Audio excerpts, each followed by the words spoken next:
On today's episode, I'll be talking about the 1995 film Apollo 13. If you're looking for a man with no plans or programs, and he always leaves a chance to hold hands for romance. Are you looking for the Luke with an old man, a cold hands? It's a creature of the night who heads for his spotlight. I'm here to welcome you to Brandon at Random Reviews. No method when I choose. It's Brandon at Random Reviews. Yeah.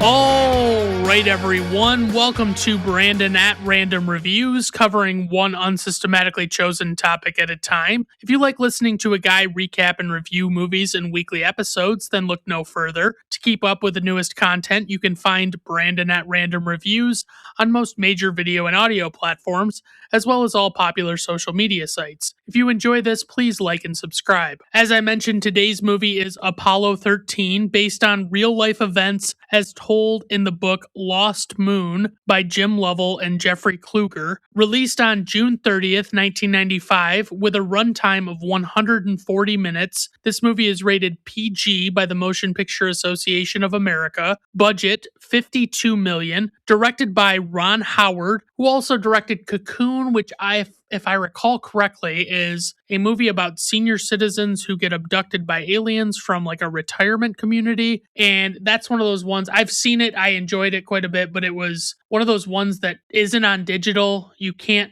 buy it or rent it anywhere, and you can't stream it anywhere. It's just not available. Something with the movie rights is not, doesn't allow for that. And that's only like applied to a handful of movies in the world that are like popular. He also directed A Beautiful Mind with Russell Crowe and an always crush-worthy Jennifer Connelly. And I enjoyed that movie okay, but it's got a lot of surrealism and like dream sequence type things going on in it. And it's just not a movie I want to watch a bunch. I liked it okay. It's just, it is what it is. And he also directed a movie called Far and Away with Tom Cruise and Nicole Kidman, but I've never gotten around to watching that one. I'm to gather that it's actually a movie my sister is a huge fan of, but I've just never watched it yet, and I'd really like to. For the writers, we have William Broyles Jr., who also wrote Castaway, which also stars Tom Hanks. And that one's pretty fucking solid. Again, not one I want to watch a ton, but it's very interesting. And it's basically about this guy that gets stranded on an island, and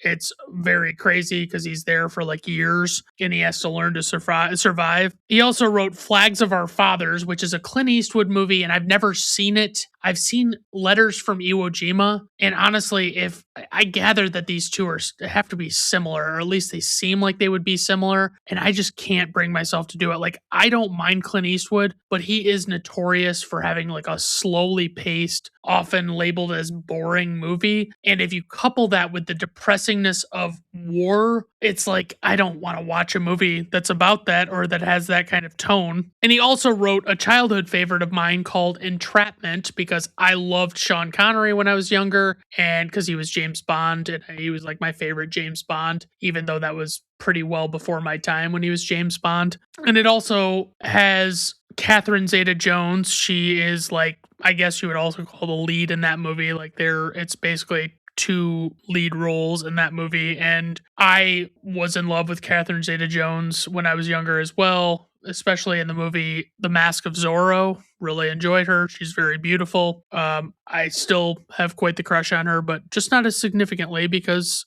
the internet is such a vast place that I can, crush on so many different women. And then the other writer is Al Reinert, who also wrote, and I had a really hard time with his IMDb. Like, I couldn't find anything that really stuck out as relevant, and I almost didn't mention anything, but he wrote Final Fantasy The Spirits Within, and that is a computer animated movie based on a popular video game series. I've never played those games, but I gather that they are very well regarded in the gaming community, especially Final Fantasy VII. I couldn't tell you for sure which console they started on. I mostly, once N64 and PlayStation came along, that was when I really got into video games. But before that, I couldn't tell you if maybe it was on Sega Genesis or Sega Saturn or any of the Nintendo systems before that. For the composer of the score, we have James Horner, who also did the score for The Land Before Time, which is a great movie that I intend to cover actually very soon. I didn't even realize there was that connection between the two before I elected to cover both of them. So I won't get into that movie because I will cover it very soon and I don't want to go crazy talking about it. He also did the score for Field of Dreams, which is a baseball movie starring Kevin Costner and James Earl Jones. It's a very well regarded baseball movie. One of, like, basically probably the top of the list for most people with baseball movies, up there with like The Natural and maybe The Sandlot, things like that. But it is funny to me because James Earl Jones is also in The Sandlot. And so it's like he's in these two really prolific baseball movies. And the story is that James Earl Jones doesn't actually like baseball. Like, he's not a fan of the sport. He likes other sports, but not baseball. I find that great. And that's just hilarious to me. And James Horner also did the score for the movie Titanic, which, of course, I'm sure his score is overshadowed pretty heavily in that movie by Celine Dion's music. So I almost feel bad for the guy, but also that's one of the most popular movies of all time. And he probably made some pretty big bank on it, so I don't feel that bad. And he had already had a pretty successful career, so it's not like he was trying to make a name for himself and then that happened and fucked him over or something. For the cast, we have Tom Hanks, who plays Jim Lovell, and of course everybody knows Tom Hanks. He's an American icon, a national treasure, if you will. He was in the movie Big. That was kind of his breakout role. It was a comedy. He plays this character that it's a kid who wishes to be an adult, and basically it happens overnight. He becomes an adult, and Tom Hanks is that adult, but he's still very much got the mind and personality of a child. And so that is played up to a lot of comedic effect. It's a really enjoyable movie. It's been a while since I've watched that one, but it's a really solid movie. He was also, of course, in Forrest Gump, which is an all-time great movie. I don't really care what people have to say negative about it. I still love the movie because I went so long because I loved Forrest Gump when I was younger, and I still do. And it wasn't until the internet became such a thing that I got to hear all of these negative, critical reviews of Forrest Gump. I had never heard people say bad things about it. I thought it was like universally loved, but there are a lot of whiny, complaining things about it. But it's a really great movie, and Tom Hanks is phenomenal in it. And he was also in the movie Philadelphia with Denzel Washington, and that one is a really good movie. It's a great performance by Tom Hanks, of course, but he plays a gay man who gets AIDS and is wrongfully fired by his employer, and he basically takes his employer to court, and Denzel Washington plays his attorney. Very fucking good movie. Not one you're gonna want to watch every day or something because it's pretty depressing also, but it is what it is. Bill Paxton plays Fred Hayes, which is spelled Haise, not Hayes. And he was, of course, in Twister, which is one I previously covered on this podcast. It was in one of my early video episodes, and my sister actually got mad at me because I didn't include her in that episode. But it's tough for me to know what movies are going to be ones that my sister would really want to be a part of. And so I also feel weird reaching out to her every time I think she might want to do a movie. And so it's really got to be like a movie that I know for sure I could not do without her. Like, for instance, the ones that I've covered before that are just like childhood notorious favorites that we watched all the time. He was also in Aliens, and Aliens is a great fucking movie. It's a very interesting sequel to Alien, which was directed by Ridley Scott. The sequel, Aliens, was directed by James Cameron, and he basically revamped the franchise and made the sequel more of an action movie. It's got a different tone, all that kind of stuff. And he kind of actually did the same thing. I kind of liken it to the original original Terminator and Terminator 2, I think of the first Terminator as being more of a horror movie and the sequel being more of an action movie, even though both have elements of action and horror in them. It is what it is, but I really love Aliens. He was also in True Lies in a strange, smaller role, but I really enjoy him. I enjoy his character in that movie. Also, another one that I covered early in my first few video episodes. Kevin Bacon plays Jack Swigert, and he was also in Footloose. And I always struggle because I really love Footloose, but to explain the premise of Footloose to anyone who doesn't know about it, they kind of find it insane, but it's a really fucking good movie. It's about a town that basically there is some kind of drunken accident with teenagers years before the events of the movie, and they ban dancing and music in like this very misguided reaction to this event where these teenagers died. He was also in Hollow Man, which to this day I have never seen. I've always heard such mediocre things about it, but it's also one of those ones that I always heard about as a kid because there is this scene where Kevin Bacon is invisible and he is like undressing this woman. And so there's this nude scene in the movie. And of course, this movie came out when I was probably like, 13 maybe? I don't remember what year it was specifically, but I was that age where it was just like, oh, boobs, how exciting. And he was also in Tremors, which is a really cool movie set in the desert about these creatures that live underground that they begin attacking people and things like that. And I think Kevin Bacon originally wasn't excited to be in it, but he like needed the money or something. And then he later said that he really was happy that he was in that movie and it was a lot of fun and all that stuff. Gary Sinise plays Ken Mattingly, and he was also in Forrest Gump. He plays Lieutenant Dan. And like I said, love Forrest Gump. He's particularly great in that movie. And he shows a lot of range and he's just fucking great. I love Gary Sinise. He was also in the movie Ransom. I want to say he's a bad guy in that movie. And I need to go actually watch Ransom all the way through. I don't think I've seen it beginning to end before. And that would be an interesting one, I think, to cover. Maybe even this season. I don't know. It depends on what else I have lined up. And he was also in CSI New York as the lead of that show. And I never really got into the spin-offs of CSI. I really liked the original CSI. And for those of you who are fans of the show, a lot of people probably feel the same way as I did, where there was a character named Gilbert Grissom, I think Gil Grissom, and he was the lead of the show originally. And he was played by William Peterson, I can't remember. He was great. He was a really cool, interesting character. And when he left the show just never was good as good as it was before. And so that's kind of where, and also these other shows, it's like CSI New York starred David Caruso, and he's notoriously polarizing and pretty well disliked by a lot of people. And his character was also ridiculous. And then CSI New York, it was like Gary Sinise couldn't keep my attention based on what was happening in that show because it just didn't bring enough to it. There were too many fucking shows like that already set in New York, and it wasn't interesting to me. And what was cool about the first CSI was it was set in Las Vegas, so that kind of added some coolness to it. Ed Harris plays Gene Kranz, and he was in The Rock. He was the villain in The Rock, and he is the guy that is a former military guy who sets up a base on Alcatraz Island and basically is just like holding the nation ransom. I love him in that. He plays a great villain. Even though he is capable of playing a non-villain role, I do think he's at his very best when he's a villain. And he was also in Snowpiercer with Chris Evans. And honestly, I really like that movie. I like the concept. It's a really interesting idea. They made it into a TV show years after the movie was popular. And I think maybe it's based on like a graphic novel, but I honestly can't remember. And he was also in A History of Violence with Viggo Mortensen. And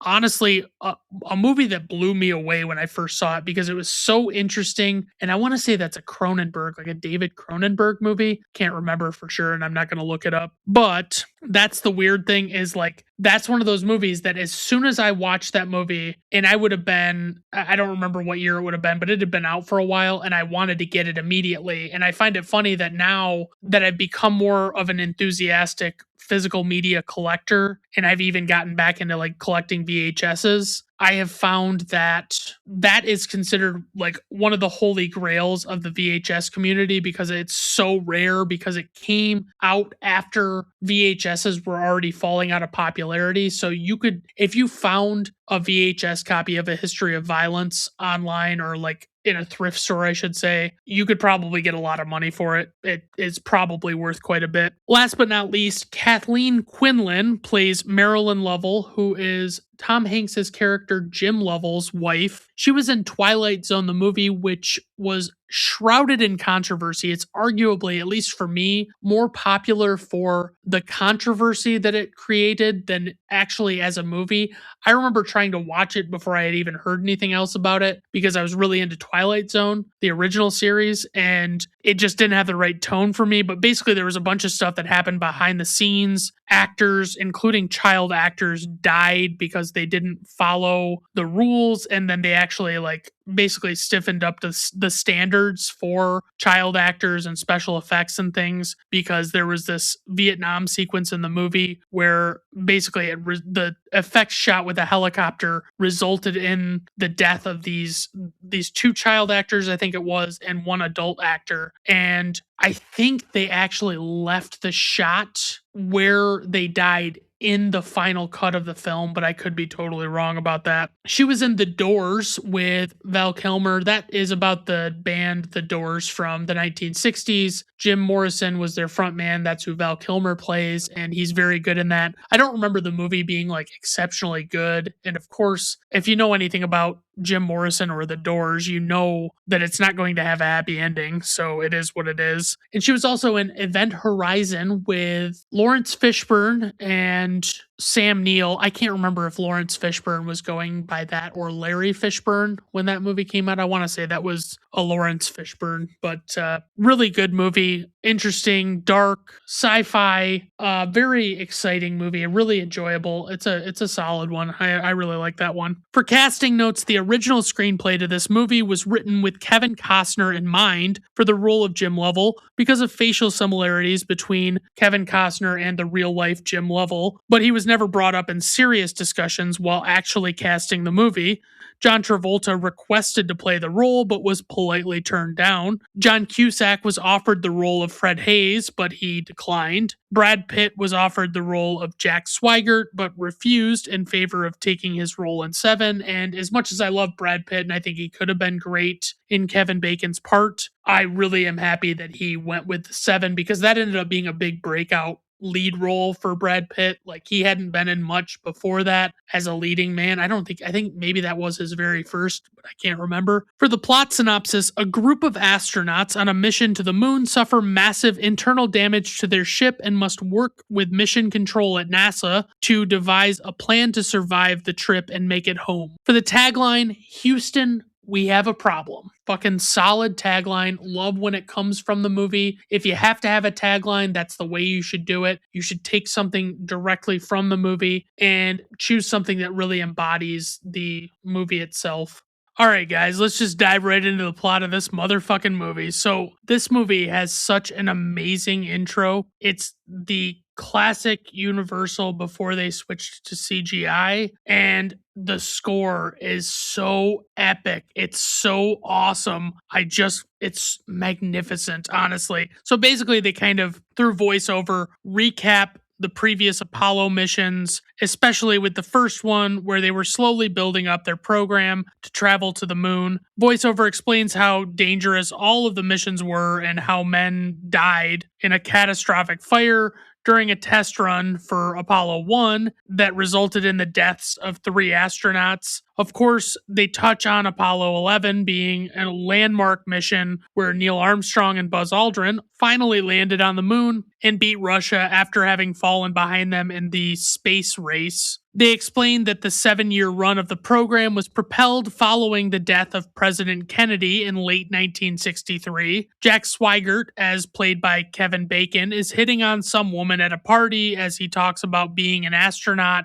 and what it's like. Jim Lovell shows up, as played by Tom Hanks, with some beer. For some reason, Kevin Bacon is pronouncing Gemini weirdly, like he's saying Gemini, and I don't know why, but that's apparently how they're pronouncing it, even though it's spelled like Gemini. And it's weird to me because I can't honestly believe that this happened in 1970. It just seems like by today's standards, they wouldn't have grouped these missions so close together, but obviously they were trying to accomplish something and they wanted to keep building on their progress really quickly. Ken Mattingly, as played by Gary Sinise, is talking to Fred Haise about how lucky they are to be on Jim Lovell's crew. The host of the party, who is the guy who was on Apollo 12's mission, introduces Jim, and obviously this party is kind of a celebration, and it's not only about future missions, but the Apollo 11 moon landing that is about to be broadcast on TV is what they're really there for, to watch. And obviously it's pretty exciting as a moment for all of them, not just the astronauts. It was a very big moment. But my God, this score is just so fucking perfect. Like, if you don't want to best a communist in multiple ways after watching this, I don't really understand you. Jim stands outside holding his hand up and covering the moon with his thumb to hide it from view as his wife walks outside. Marilyn Lovell is played by Kathleen Quinlan, and she is, of course, very tense about her husband's trip to the moon that's coming up. Jim sits on a lawn chair next to his wife and reflects on how far the Apollo missions have come and how they came so close with Apollo 8 and then finally achieved that goal with Apollo 11. But he is clear to say that it's just not some miracle that it all happened, but rather they decided to do it and they did everything that they needed to do to make it happen. It didn't just happen by magic. He talks to her about the terrain of the moon, and she tells him that she can't really see what he's talking about, and that he just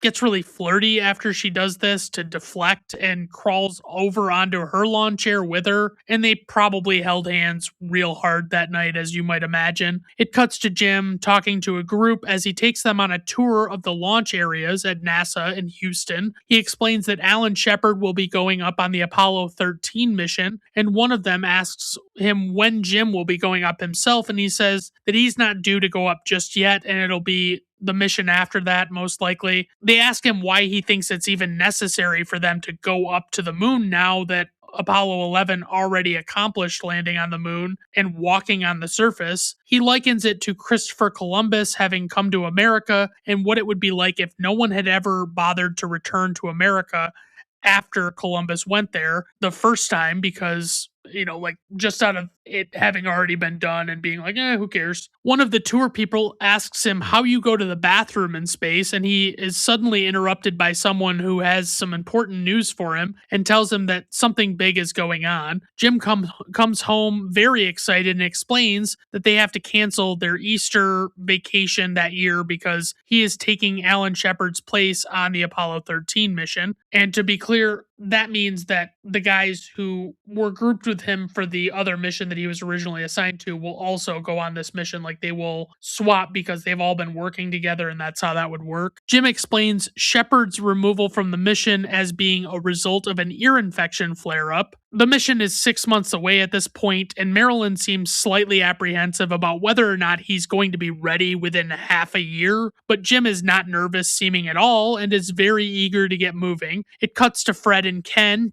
running training exercises at NASA inside of one of the modules. They're basically just remotely controlling some kind of equipment outside of where they're seated, simulating things that they will have to do on their mission while they're in space. They end up successfully completing what they were supposed to do as the alternate team switches with them, but Ken wants to stay back and work more on the exercise to just get as good as he can possibly get at it. It cuts to what appears to be another exercise, but it seems a lot more like they're actually in space this time, and it's a little confusing, but suddenly something goes wrong with their ship, and there are warning lights going off, and panicking ensues as one of the doors bursts off the ship very dramatically into space, and suddenly it turns out that Marilyn is just having a bad dream and is just now waking up from it. Jim is sitting with his son in his room explaining to him how the moon landing will work, and holy shit, his son is played by Miko Hughes, and that name may mean nothing to you, but he was the actor who played the little kid in Pet Sematary, and he was also in Kindergarten Cop, and I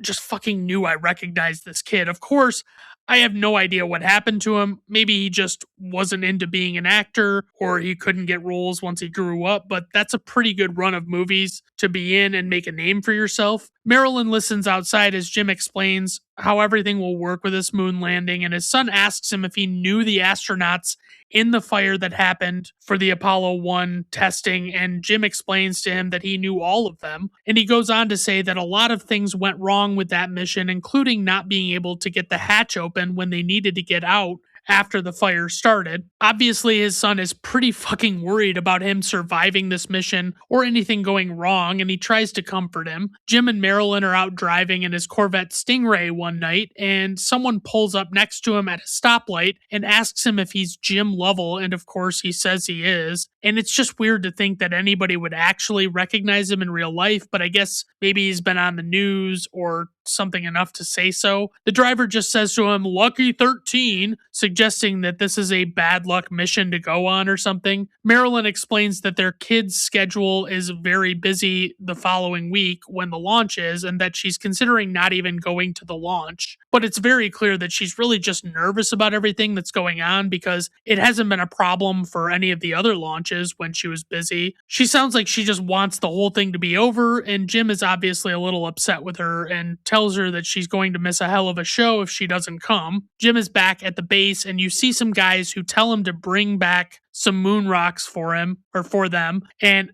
I still really don't understand how we can figure out what planets are made up of that we've never actually visited using just like a telescope. I don't understand how that works at all. I know the moon is not a planet, but I'm saying we've been to the moon, so we are positive what it's made up of, at least on the surface. But it's just bizarre to me that we can tell as much as we can about planets we've never actually physically visited that are so fucking far away. Jim, Ken, and Fred are attending a small closed photo shoot / press conference. An interview asks them if they're nervous about the number 13, and they say they're not, even though the number 13 does come up repeatedly in a lot of the measurements in the mission. They're very dismissive of the superstitious nonsense that comes with all of that kind of thinking, because it's very important for me to mention this, especially to the impressionable youngsters who no doubt listen to this show on a regular basis. Correlation does not equal causation, meaning that just because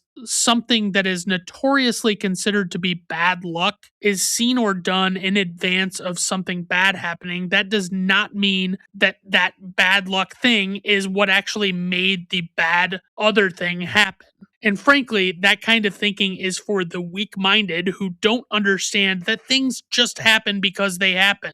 There are things like walking under a ladder, opening an umbrella inside, and other random nonsensical things that people in centuries past have associated with bad occurrences, but that's just a bad way of thinking and wastes a lot of time for no fucking reason. Jim explains that this mission is his last, and so he says it's a very important one to him. They ask him why he's making it his last mission, and he explains that he has the best of the best with this mission that he could possibly ask for as far as a crew and other elements, and he doesn't really think that it's likely he could ever find anything better, and so it only makes sense that he saves the best for last. Jim meets with some officials at NASA, and it turns out that they have determined that Ken Mattingly is getting ill and will likely be getting very sick while they're in space if he goes, and they think that Jack Swigert will have to replace him just for everyone's safety, but Jim seems to think that maybe Jack is not ready. Jim is obviously very opposed to this decision because he likes Ken a lot, but they kind of force his hand because they tell him that if he refuses this, they won't let him go at all. It cuts to Jack receiving the call after taking a shower at home and celebrating very enthusiastically. Then it cuts to Ken at NASA, who is obviously very upset to hear the news that he'll not be able to be a part of the mission, because even when you understand the rationale of the decision, it's hard to hide your disappointment because it's such a rare opportunity and it may never come up again. And of course, Ken doesn't want to seem resentful of Jack being able to take his place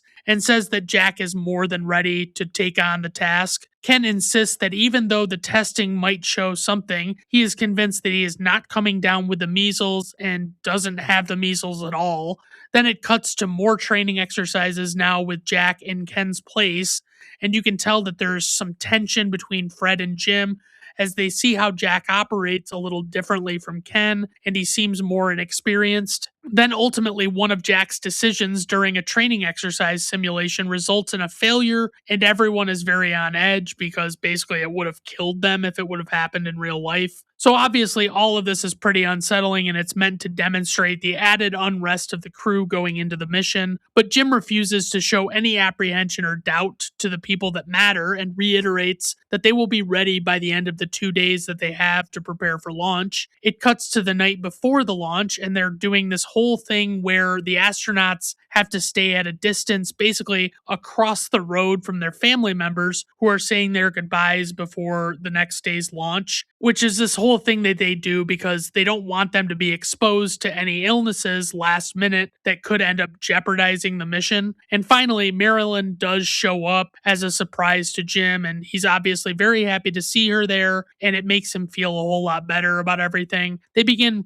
prepping the astronauts, and they're putting the probes on their skin, like around their chest and whatnot, to measure their vitals while they're in space. It shows Marilyn at a hotel, and she accidentally drops her wedding ring in the shower drain, and she frantically tries to get it out, but she can't, and obviously it's meant to be seen as a bad omen, but again, bad things happen, and it's patently absurd to assume that dropping a ring down a shower drain might result in complications on a mission going on at the same time in space. The only thing you should assume about it is maybe you should take your ring off before you get in the shower and leave it on the counter of your vanity or something. It shows them putting the suits on the astronauts. And by the way, I've heard this, and I'm not sure it's true, but they say that they did the Apollo missions with computers that had a combined capacity of less than what a single smartphone would have today. Even now, they also say that the technology they used to complete those missions to the moon has somehow been lost as well, so it would have to be redeveloped. Like, we know how to do it, but all of the equipment that they developed over all of those years is no longer in existence, so they wouldn't have that to build off of. They make their way onto the ship, and of course the crowd is outside watching and cheering, waiting eagerly to see liftoff. We get introduced to Gene at Mission Control, played by Ed Harris, who receives a gift in a box from his wife that is a white vest with a NASA patch on it or something. I can't remember if that's actually what the patch is. To be clear, Gene is the white team director on the ground for the mission. Gene asks the various men on the ground to give him a go or no-go for launch status for the variety of components at their command. And then it shows in Florida that they are preparing for the launch and that they're ready at that command center. It shows Ken pulling up far away from the launch, but still very much in view as he has to watch on the ground instead of being on the mission. And you can just tell he's a little bitter about it, but also Gary Sinise's face seems bitter a lot of the time. And I want to be like, Lieutenant Dan, ice cream. How about you some ice cream, Lieutenant Dan? They begin a countdown from 15, and of course, everyone is excited in anticipation of the launch, and there is such an insane amount of stuff that would have to go into a launch like this. And what I find crazy is how much of space missions are based on not actual fuel propulsion, but rather on momentum while in space to get to where they're going. Obviously, everyone is very emotional as the rocket successfully takes off, and every readout on the gauges of the ship appears to be perfectly fine. Once the jet makes its way out of our atmosphere, it dispatches the rear portion of the rocket that was used for all of that propulsion initially. They suddenly get some kind of warning light for a malfunction in engine 5, but they explain that because the other engines are fine, it's not a huge problem unless they lose another one. Of course, Jim casually mentions that they just had their glitch for this mission, and he figures that they're out of the woods. And I haven't watched this in a while, but I think that was probably all the conflict to expect for this entire film. But it's like, just kidding, because Jim is not aware that this movie is over 2 hours long and we're less than 45 minutes in. And I feel like something else probably is going to happen in terms of setbacks. But also, it is possible that this is one of those boring space movies where nothing seems to happen for large stretches of time, like in 2001 A Space Odyssey. And God, I fucking hate 2001 A Space Odyssey. Just let me be clear about that. That movie starts off with this weird footage of gorillas or something, and I'm sure it's a commentary or something on society or what the hell ever. But 2001 is such a slow fucking movie for me. And when I've tried to explain that to people who are big Stanley Kubrick fans or people who really buy into it just being one of the greatest all-time movies, and I'm not saying that nothing of circumstance happens at all in the movie, but so much of it is strictly visual and doesn't drive the plot at all, and you're just watching a really cool shot of nothing happening. And I've legitimately had people argue against me saying that movies don't have to be entertaining or exciting to be good. And to that I say, you can keep your boring fucking movies and enjoy them all you want, but I'll pass hard on that. You can have cool visuals and remain interesting at the same time. Marilyn talks to one of her friends after the launch and basically explains that the stress does not go away for her until they land back on the aircraft carrier on Earth. On the ship, Fred is experiencing a bit of motion sickness or something as he enters into the weightlessness of space and he starts vomiting. And I really have to commend them for doing the zero gravity effects well, because I have no idea how they didn't end up looking like dog shit. You're gonna have to forgive me because I don't know the names of all of these things, the different ships or different parts of the ship, the modules, but basically they break off yet another piece of their ship deliberately as part of their process. And I'm so glad I'm not an aerospace engineer, because I have legitimately no idea how they figured out how to do these missions successfully or what the actual steps are and what the reasoning is for each of them. They have to dock with some other piece, and there's a lot of tension as Jack has to maneuver into its docking position. Jim suggests that he and Jack will eat, leaving Fred out because of the vomiting, but Fred insists that he will eat because he's also hungry. He eloquently explains that he could eat the ass out of a dead rhinoceros. Such lovely language. Then they also show them ejecting what I guess is supposed to be their piss into space and remark about what a beautiful sight it is. And I'm like, whoa, PG rated movie. Let's cool it with the language and subject matter. There are little fucking kids watching this shit. I mean, fuck.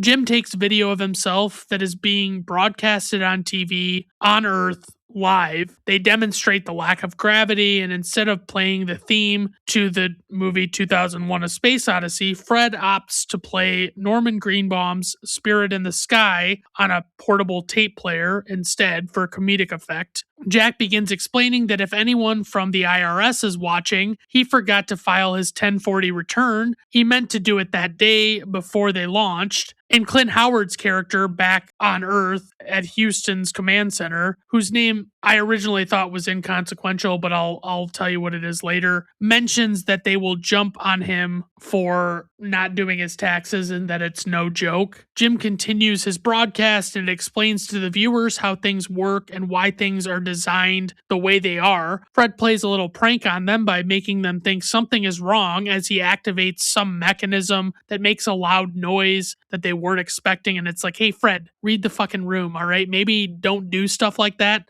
Things are already pretty tense traveling in space. The smallest thing that goes wrong could be catastrophic. So they run through basic procedures that they refer to as housekeeping procedures, and we get a lot of cool shots viewing the ship from outer space as Jack routinely does what Mission Control tells him to do, and he stirs the oxygen tanks, and suddenly we see through a pretty cool effect shot a malfunction within that mechanism that results in several faults and errors on the ship, and it clearly like sparks and causes some problem. The crew suddenly has to snap into action and communicate the situation to the ground. Jim, of course, says the famous line, "Houston, we have a problem," and you're like, oh shit, I really thought this was just a nice art picture and I was only here for those visuals. And they really pulled the rug out from under me, honestly. It basically causes a chain reaction that results in several faults and issues on the ship, and they are desperately trying to figure out what they need to do. Their ship is going a bit haywire in space as a result as well, and it's not able to remain stable as it travels, like the thrusters are going haywire. Jim looks out the window and sees that they are venting something into space, some sort of gas, and he explains this all to Houston. The three astronauts look at their gauges, and Jim ascertains that it must be their oxygen. Everyone in Houston is in stunned silence before finally acknowledging the transmission from Jim, and they all snap into action trying to figure out what the hell to do. Gene explains to Mission Control that he wants everyone to get a hold of anyone that might be able to help with problem solving on this issue. Obviously, on the ship, the astronauts are getting increasingly worried because they don't think that they're going to have power much longer. And by the way, Clint Howard's character name is Cy Liebergo because he has a much bigger part in this than I actually remembered originally. He explains that his best idea would be to shut off what he needs to in order to isolate the leak and stop the bleeding of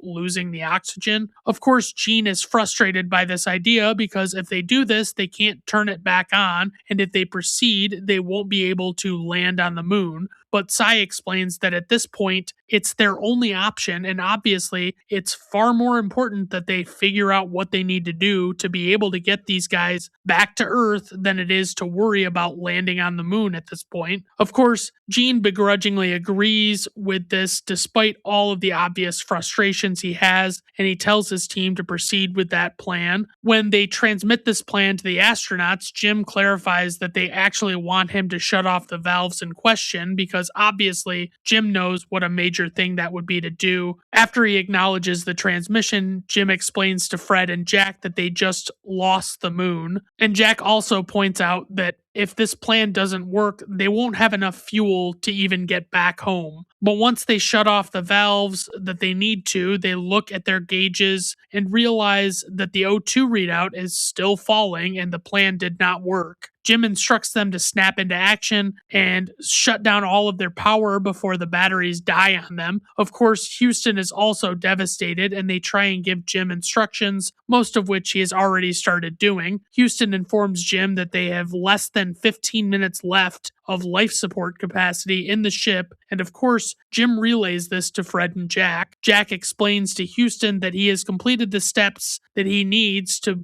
complete before shutting down, but Jim tells him that he needs his readouts before he shuts everything down. Jim struggles to write down all of these measurements that Jack gives him. He also asks Houston to record all of the measurements and make sure that his math is correct, and they all verify his numbers and they tell him to proceed. It cuts to Ken bitterly sitting at home watching a late night talk show where the host is explaining that Jack Swigert is the first bachelor astronaut on a trip to space. I think this is Dick Cavett. I can't remember. I've seen Dick Cavett, and it's basically the only person I think it could be, but I'm not sure. In frustration, Ken opts to just shut off the TV without looking just as the emergency broadcast comes on about the issues with the mission. It cuts to Marilyn watching the broadcast and obviously panicking because they're trying to minimize the potential concerns with the mission, despite her recognizing that there are a lot of problems that are obviously more concerning than the broadcaster is making it seem like they are. As Jim's intensity is running high, he is angrily responding to instructions from Houston about what to do because he's obviously very frustrated, and the fact that nothing is quite as easy as they act like it should be for him to complete, and he's saying it all because he doesn't know they can hear him talking. So they point out that Jim's microphone is on without him realizing it, and he has been saying a lot of stuff that's super unprofessional. Marilyn has to comfort their son about what's going on with the mission, and it cuts back to Jim having to manually fly while their thrusters are going haywire. They finally have to shut off everything as they nervously continue traveling, and Jack comes back to Fred and Jim. Gene gathers all of his men in a room to discuss their new mission, which is to bring their guys home. He draws a diagram on the chalkboard that explains that the ship is almost to the moon, and their initial theory is that they should use gravity to slingshot the ship around the moon. But one of them suggests that with all three of them on board, they cannot actually manage this from a physics perspective. Gene explains that the only engine that they've got on board with enough power to complete a direct abort instead instead of using the slingshot method is one that Jim has already indicated may have been damaged, so they have to rule it out. Now, they keep referring to the LEM, LEM, which actually means Lunar Excursion Module. They explain that they will have to use its power to thrust them around the moon, but the men in the room who designed the LEM explained that it was not made to do anything other than land on the moon, so they can't really make any promises beyond that. Gene frustratedly points out that they are not planning to land on the moon and that they cannot worry about what things were intended to be used for originally because they have to improvise most of what they do now, so maybe they should just shut the hell up. We reached day 4, and some of the higher ups at Mission Control suggest that it might be reasonable to give up and let the 3 astronauts perish, since it seems like such a likely possibility at this point, no matter what they try, but Gene adamantly refuses to do that. As the 3 astronauts circle behind the moon, they all look at it from an angle and proximity that most of them have never seen it from before. Of course, the news broadcast on the ground sends Jim's wife Marilyn into complete hysterics because everything is so anxiety inducing given how dire the circumstances are. There's a little bit of tension between the 3 astronauts as Jack and Fred have never seen the moon like this, but Jim has on previous missions. Jim looks at the moon out of a different window and has a bit of a fantasy sequence where he lives out this dream of walking on the moon, a dream that he now knows will likely never come true. He turns to Fred and Jack and asks them what their intentions are and explains that he would very much like to get home. Back in the boardroom with Gene and the other experts, they now have ascertained that they can only keep traveling for another 45 hours, but one man named John stands up and points out that they need to do everything they can to conserve power because if they don't shut things off now, if they continue as they have, they will likely only last about 15 hours more. So he suggests that they need to reduce everything down to extreme power saving mode and turn off basically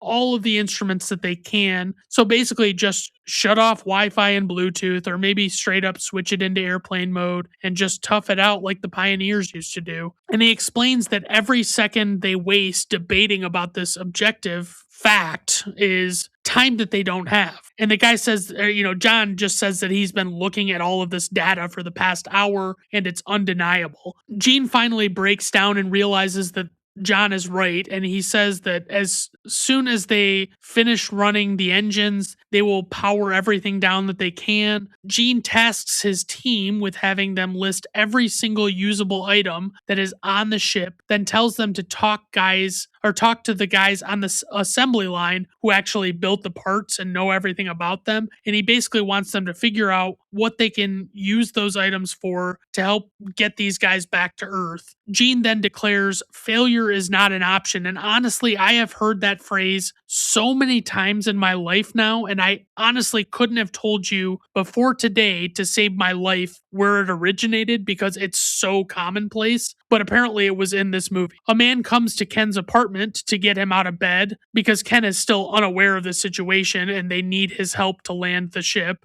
They bring Ken back to the base and fill him in on more of the details, but the same guy, John, who pointed out the power issues, who I mentioned, is briefing Ken on what they know and don't know and what the limitations are that they have. The two of them try and determine a plan of action, and Ken is determined to run simulations like they were doing in training and recreate the setup that they have in space right now with all of the same limitations to determine what can actually be done. Jim follows Houston's instructions and shuts off almost all of the electrical devices on board the ship.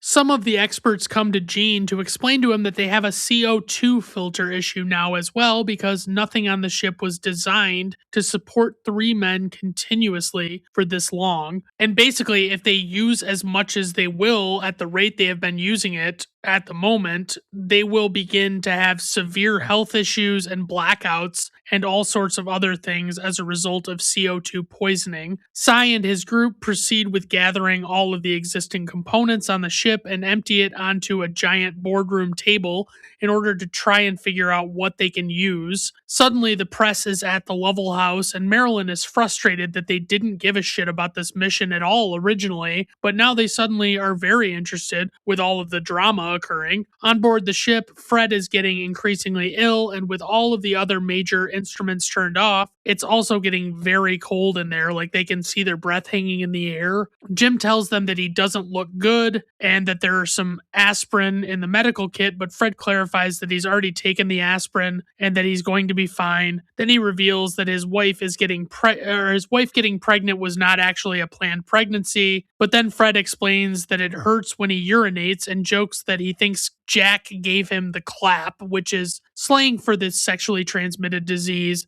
gonorrhea, which according to Google likely comes from the French word clapier, meaning rabbit hut or brothel, linking the disease to places of prostitution, or from the Old English clappen, meaning to beat or throb, describing painful symptoms like burning or throbbing in the groin. Another theory suggests it relates to an early treatment involving mercury injections that made a clapping sound. And you know what? I'm just not going to dive into all of those other things and what they mean for the sake of focus on this movie. Suddenly, Jack interrupts them to tell them he has been going over the numbers, and based on his calculations, they had them burn the engines too long, and now he believes that they will overshoot the Earth with their current trajectory. But he also causes a panic as he explains that he doesn't think that Houston would actually tell them if they've determined a mistake and the calculations was even made. Jim very dismissively tells Jack that his concerns are noted, and we get this very tense argument between the three of them. Obviously, they're all concerned for their well-being, and they're getting very worried and letting that get the better of them, and it's coming out in anger. Finally, Houston comes over the radio to tell them that they need to check their CO2 readings, which they confirm have gotten dangerously near the level of 15, which carried all of those health risks. And they have to explain to the astronauts that they are working on a procedure for them to follow to resolve the issue with their CO2 levels.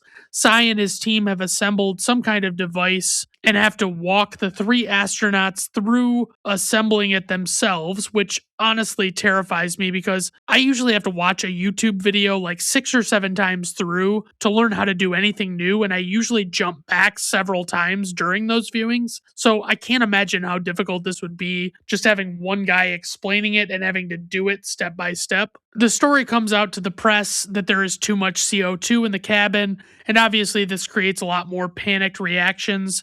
As they're assembling this device based on NASA's instructions, Fred accidentally rips one of the plastic bags, but luckily they have a spare. The families gather watching the broadcast, and they're explaining how it's not possible to accomplish a rescue mission in space, and at the press conference it's made clear that this is the most serious situation they've ever faced on a manned flight to space. They finally get the CO2 device set up, and they watch with bated breath as they wait to see if the level will go down, and it finally does, much to their relief. Houston is very relieved, but they are obviously not even out of the woods with anything else yet, and Ken is still running simulations to try and figure out what they can do to do what they need to do while staying under a certain level of power. Everyone on the ground who is not a big piece of shit is refusing to rest, knowing that the astronauts are also not getting a chance to rest. Marilyn and her kids have to go see Jim's mother to break the news to her what the situation is, and of course,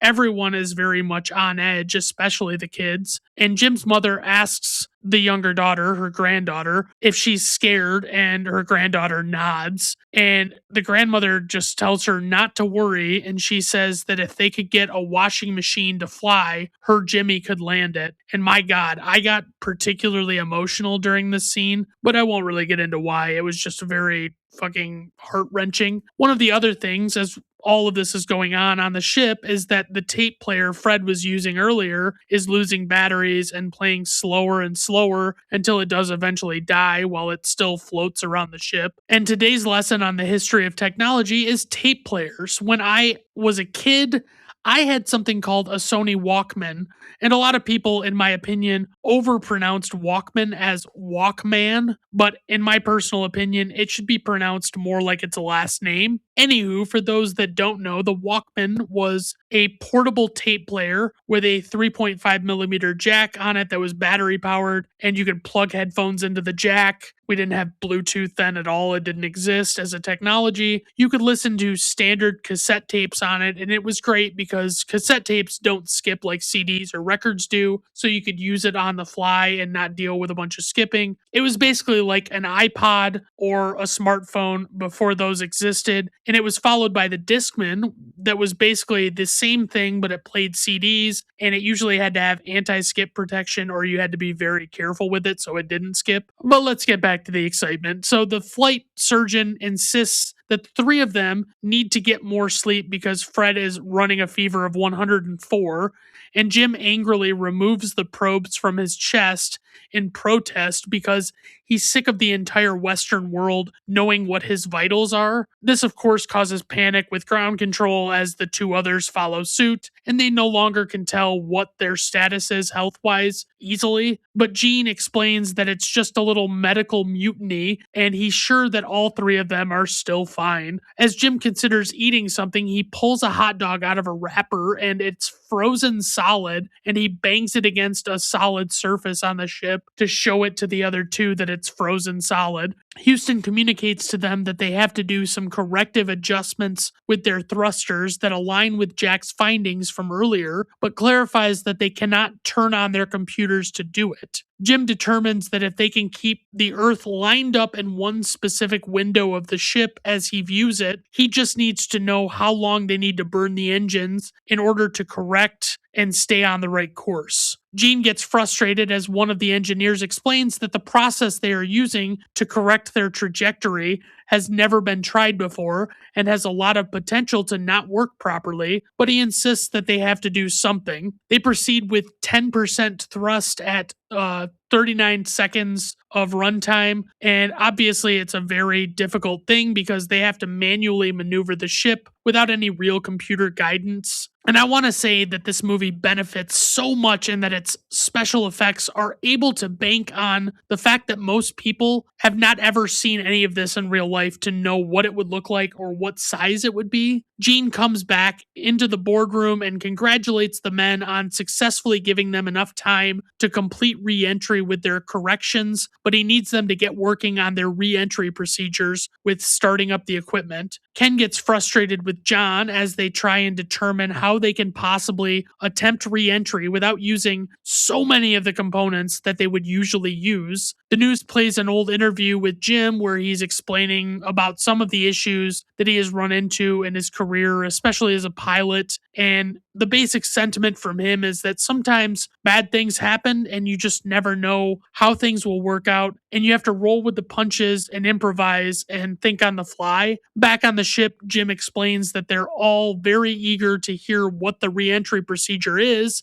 and that they don't want to have to figure everything out last second up there. But Houston tries to assure him that they will be getting the procedure to him very soon. Ken ends up having a bit of a revelation as he works with John. He determines that they can reverse the power on one of their units to give them the amount of amps that they need to complete their startups. Then, when they run the test on it, as tensions are running high, they watch the gauge for the electricity and they are just under their limits, and they believe that they have a good plan, and they bring it back to Gene. So Ken comes to the command center and puts on a headset so he can communicate directly with the ship and give them directions on what they need to do. Jim asks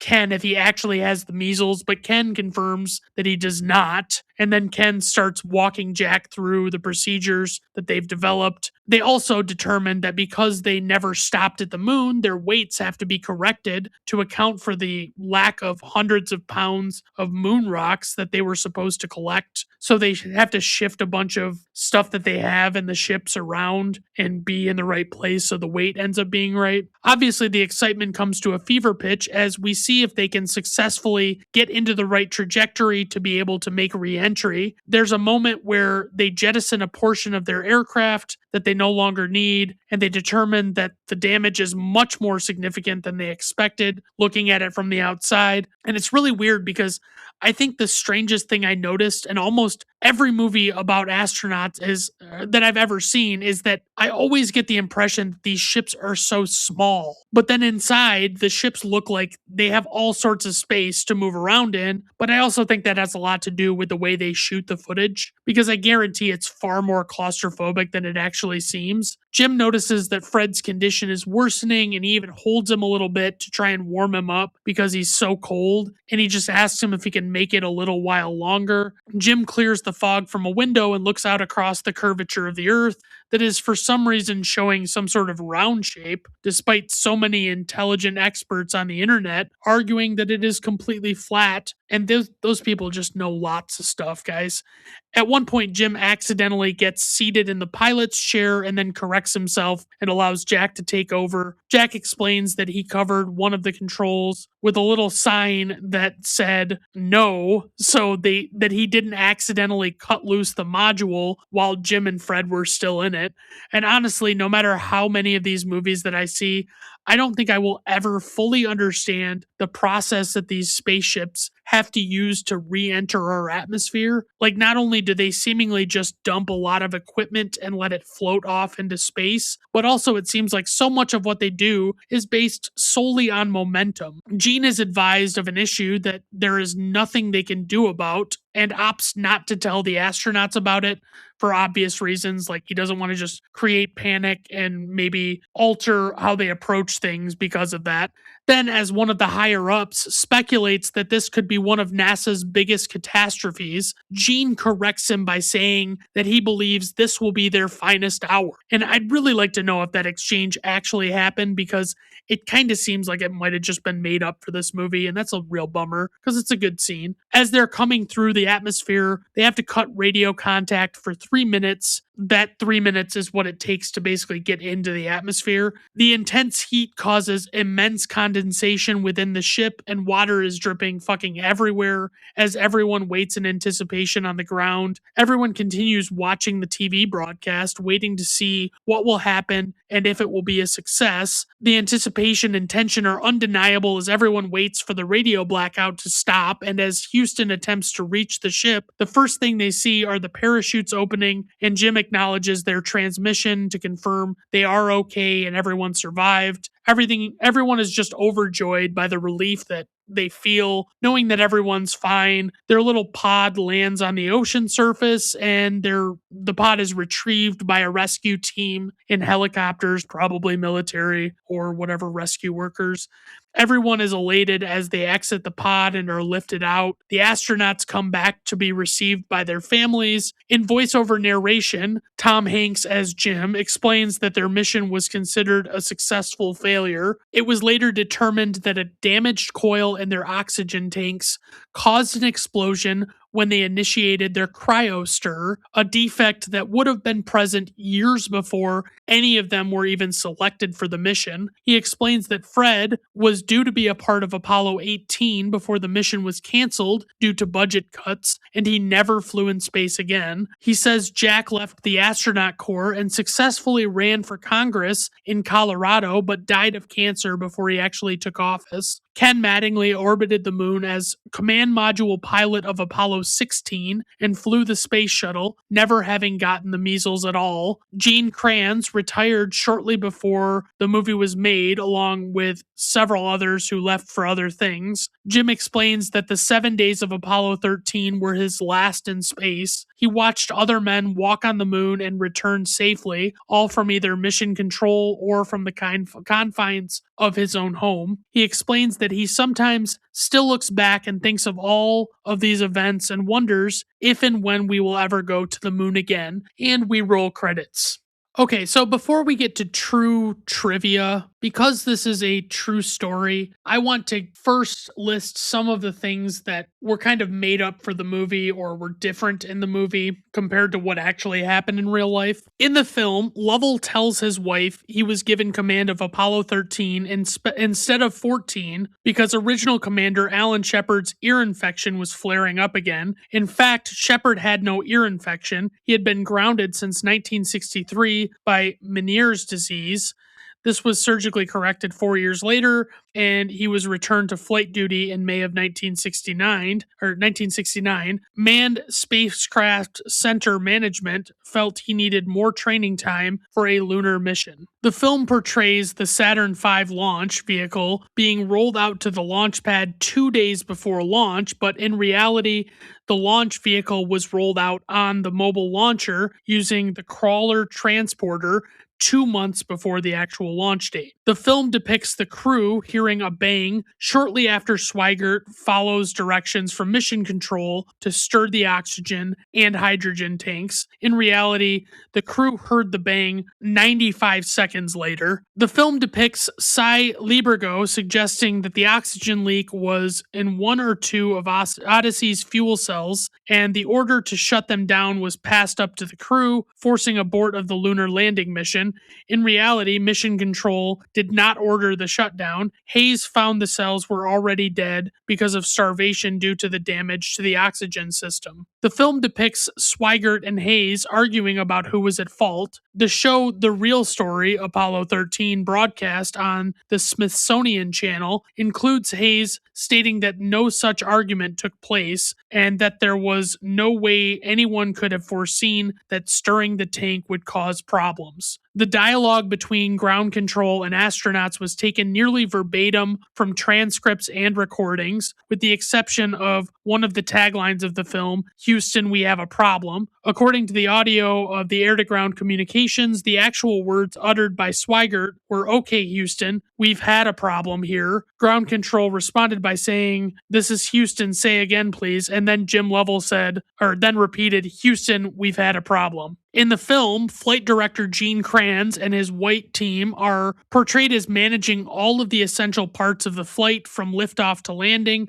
Consequently, the actual role of the other flight directors and teams, especially Glenn Lunney and his black team, were neglected. In fact, it was flight director Lunney and his black team who got Apollo 13 through the most critical period and the hours immediately after the explosion, including the mid-course correction that sent Apollo 13 on a free return trajectory around the moon and back to Earth. In the film, Mattingly plays a key role in solving a power consumption problem that Apollo 13 faced as it approached re-entry. Lovell points out in his commentary that this was actually a composite of several astronauts and engineers, including Charles Duke, whose Rebella led to Mattingly's grounding, all of whom worked together to solve that problem. When Swigert is getting ready to dock with the LM, the lunar module, I believe, a concerned NASA technician says, "If Swigert doesn't dock this thing, we don't have a mission." Lovell and Hayes also seem worried. In his DVD commentary,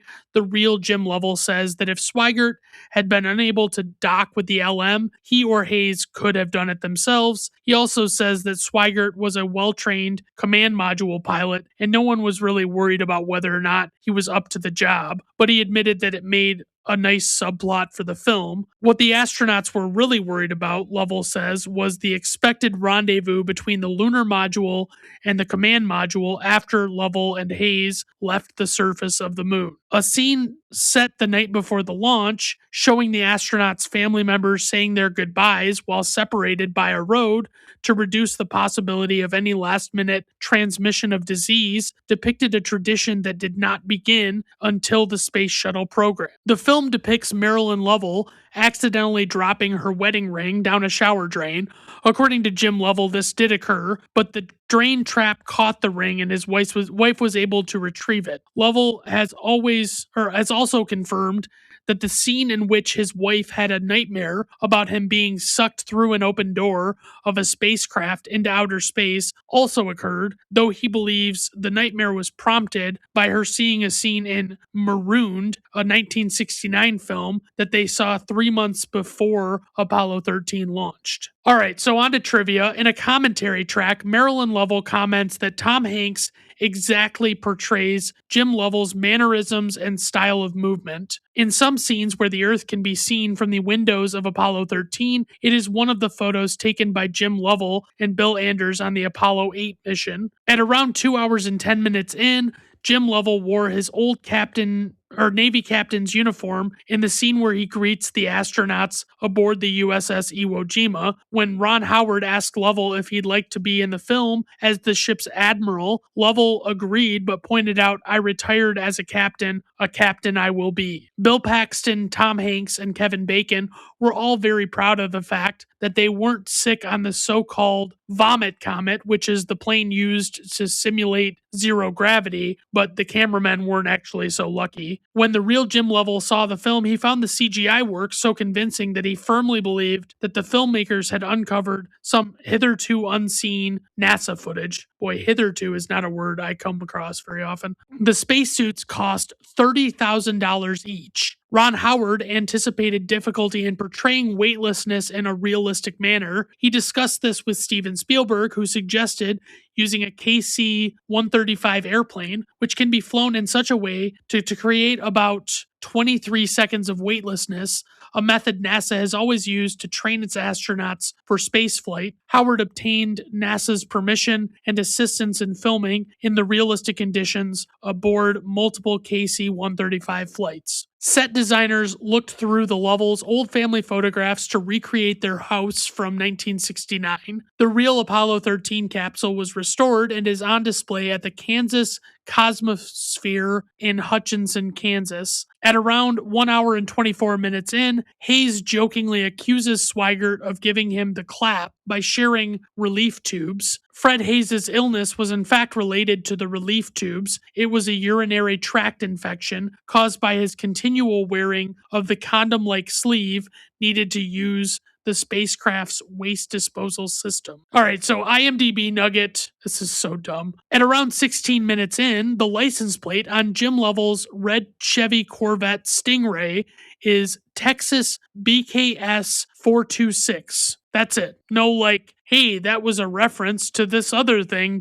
It's just telling us what a license plate number is in a movie and what state it's from. Neato. All right, on to info and ratings. Opening weekend, 25.4 million. Worldwide gross, 355.8 million. IMDb rating, 7.7. Letterboxd rating, 3.8. Rotten Tomato Critics score, 94%. Rotten Tomato Audience score, 87%. Personal rating, 5 out of 5 stars. Praise for this movie. I really adore the real-life tension this movie brings and conveys so well throughout, even though they did have to stretch the truth here and there to make it work better as a movie. The performances by the lead and supporting cast members is legitimately phenomenal and believable. I also love the portrayal of the problem solving and the demonstration of what difficult tasks faced the different teams throughout, both on Earth and on the ship. For criticism, Ron Howard, I'm still upset at you about that whole fucking Grinch movie. Honestly, I fucking hated the Jim Carrey Grinch, and I know a lot of kids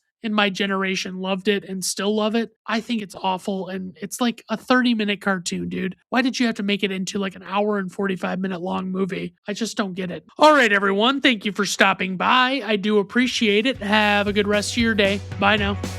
I'm here to welcome you to Brandon at Random Reviews. No, nothing, we're not you.